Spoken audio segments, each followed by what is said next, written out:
സർവശക്തനായ ദൈവത്തിൻ്റെ അതിപരിശുദ്ധ നാമം അതിയായി മഹത്വപ്പെടുമാറാകട്ടെ. കർത്താവിൽ പ്രിയ ദൈവമക്കളെ, നിങ്ങൾക്കേവർക്കും ജീസസ് വോയിസ് മെസ്സേജ് എന്ന പ്രഭാത ദൈവവചന ധ്യാന ശുശ്രൂഷയിലേക്ക് സ്വാഗതം. അല്പസമയ ധ്യാനത്തിന് ഒരു വചനം വായിക്കുന്നു. വിശുദ്ധ മർക്കോസ് എഴുതിയ സുവിശേഷം 14-ാം അധ്യായം 34-ാം വാക്യം. എൻ്റെ ഉള്ളം മരണവേദന പോലെ ദുഃഖിതമായിരിക്കുന്നു, ഇവിടെ പാർത്ത് ഉണർന്നിരിപ്പിനെന്ന് അവരോട് പറഞ്ഞു.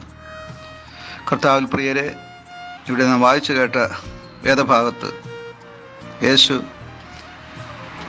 ഗത്സമന എന്ന പേരുള്ള തോട്ടത്തിൽ തൻ്റെ ശിഷ്യന്മാരോട് പറയുന്ന ഉപദേശമാണ് നാം വായിച്ചു കേൾക്കുവാനിടയായത്. ഗത്സമന എന്ന തോട്ടത്തിൽ വന്ന യേശു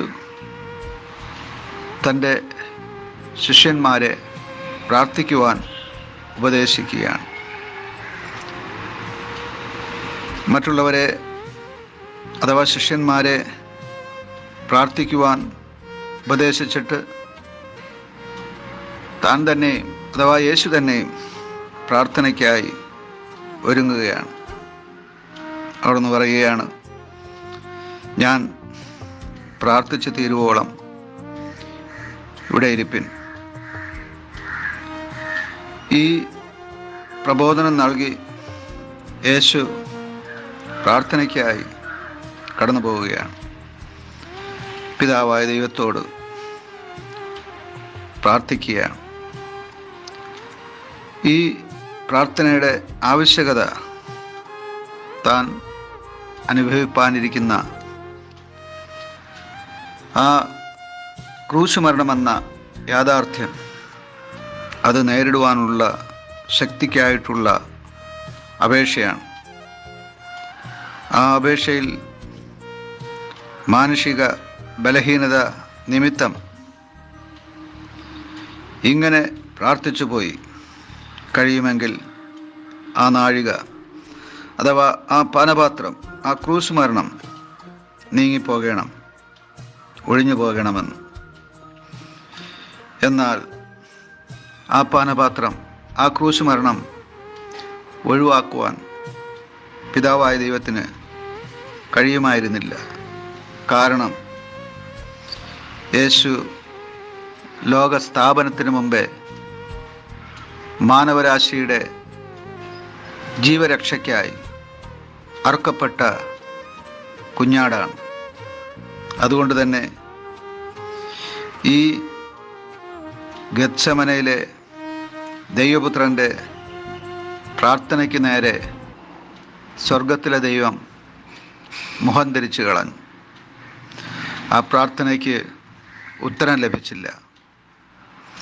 നമ്മുടെയും എല്ലാ പ്രാർത്ഥനകൾക്കും ഉത്തരം അതുപോലെ തന്നെ ലഭിക്കണമെന്നില്ല. നാം ഏതെല്ലാം വിഷയങ്ങൾ ദൈവസന്നിധിയിൽ സമർപ്പിച്ച് പ്രാർത്ഥിച്ചാലും അതിൽ ദൈവഹിതപ്രകാരമുള്ള അപേക്ഷകൾക്കാണ് ഉത്തരം ലഭിക്കുന്നത്. അതുകൊണ്ടാണ് യേശുവിൻ്റെ സ്നേഹിതനായ യോഹന്നാൻ തൻ്റെ ലേഖനത്തിൽ ഇപ്രകാരം പറയുവാനിടയായത്, അവൻ്റെ ഹിതപ്രകാരം നാം എന്തെങ്കിലും അപേക്ഷിക്കുന്നുവെങ്കിൽ എന്ന്. ദൈവത്തിൻ്റെ ഹിതപ്രകാരമാണ് നാം പ്രാർത്ഥിക്കുന്നതെങ്കിൽ ആ പ്രാർത്ഥനയ്ക്ക് ഉത്തരം നിശ്ചയമാണ്. ഇവിടെ യേശു കർത്താവ് പ്രാർത്ഥിക്കുവാൻ പോകുമ്പോൾ ശിഷ്യന്മാരെയും പ്രാർത്ഥിക്കുവാൻ ഉപദേശിക്കുകയാണ്. എന്നാൽ യേശു പ്രാർത്ഥിച്ച് മടങ്ങി വരുമ്പോൾ കണ്ട കാഴ്ച, താൻ പ്രാർത്ഥിക്കുവാൻ നിർദ്ദേശിച്ച ശിഷ്യന്മാർ സുഖമായി ഉറങ്ങുന്നതാണ്. പ്രാർത്ഥനയുടെ സമയം ഉറങ്ങിയ ശിഷ്യന്മാർക്ക്, പ്രത്യേകിച്ച് പത്രോസിന് യേശുവിനെ 3 പ്രാവശ്യം തള്ളിപ്പറയേണ്ടി വന്നു എന്നുള്ളതാണ്. അതെ, പ്രാർത്ഥനയുടെ സമയത്ത് പ്രാർത്ഥിക്കാം, അനുഗ്രഹങ്ങളെ പ്രാപിക്കാം. ഈ വചനങ്ങളാൽ സർവശക്തനായ ദൈവം നിങ്ങളെ സമൃദ്ധിയായി അനുഗ്രഹിക്കുമാറാകട്ടെ. ആമേൻ, ആമേൻ.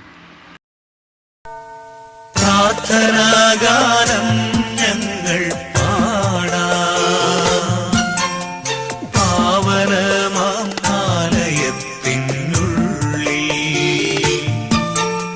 പ്രാർത്ഥനാഗാനം ഞങ്ങൾ പാടാം, പാവനമാം ആലയത്തിനുള്ളിൽ. പാഴിലാകരുതേ പാത തേടുമ്പോൾ, പാഴിലാകരുതേ നിൻ പാത തേടുമ്പോൾ. താപമേറും മാനസേ വാസമാകണമേ. പ്രാർത്ഥനാഗാനം ഞങ്ങൾ പാടാം, പാവനമാം ആലയത്തിനുള്ളിൽ.